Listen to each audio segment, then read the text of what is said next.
up mga kuys, mga atis? Welcome back sa ating channel. This is Chris Anan at ngayong araw meron tayong papanooring performance ng isang contestant ng pinakabagong season ng The Clash, ang season 4 ng The Clash. At ito yung isa sa Sham or Sham or isa to sa tatlong pair na naglaban-laban to sa unang gabi ng season 4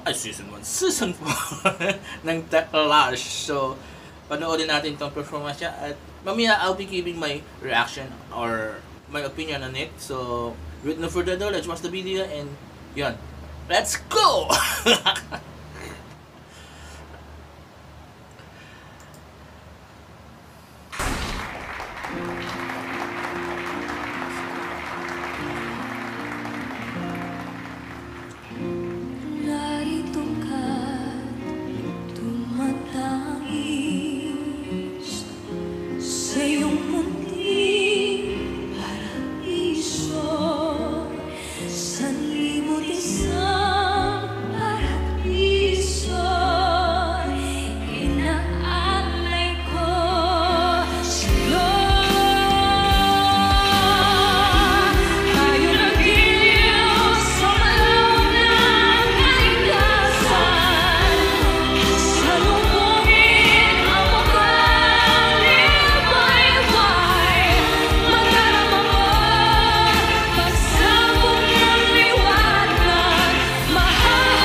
Okay, there you go. Napanood natin yung performance ni Marian Osabel. So, ito yung isa sa anim, tama ba yun? 246. Bakit siya sabi ko kanina?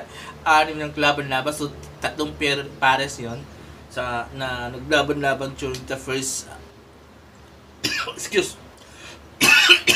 first episode ng season 4 ng The Clash. And I agree to do sa may title nitong video na sabi dito is Marian Osabel emerged as the frontrunner early in the competition. So I agree 100% na siya yung pinaka frontrunner ngayon from doon sa tatlong nakapasok. So siya yung pinaka frontrunner kasi hindi ko pa napapanood yung second episode ng The Clash Season 4, so hindi ko mako-compare or masasabi na meron pang mas magaling kay Marian.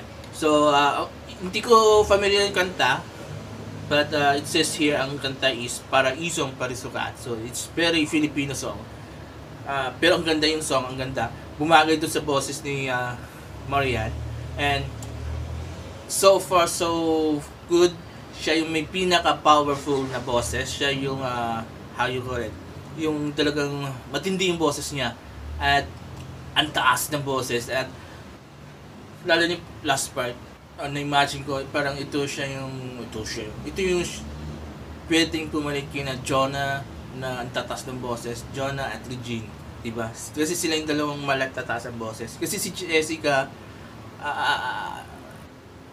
mataas yung boses si Jessica pero hindi ganun, hindi ko pwede ma-level kay how you call it, Jonah at Regine yung boses ni Jessica. So far si Marian nakikita ko na pwedeng sumunod sa yapak ni na Jonah sa Regine Velasquez sa taas ng boses. So ang taas ng boses niya, ang linis yung performance niya, ang pagkakanta, klaro yung mga lyrics na or yung mga words na binabangkit niya doon sa na kinakanta niya. So congrats kay Marian and I'm looking forward na magtuloy-tuloy siya hanggang sa finals at let's see kung manalo siya at maging the fourth grand winner ng The Clash. So, there you go. So, congrats to Marian Osabel.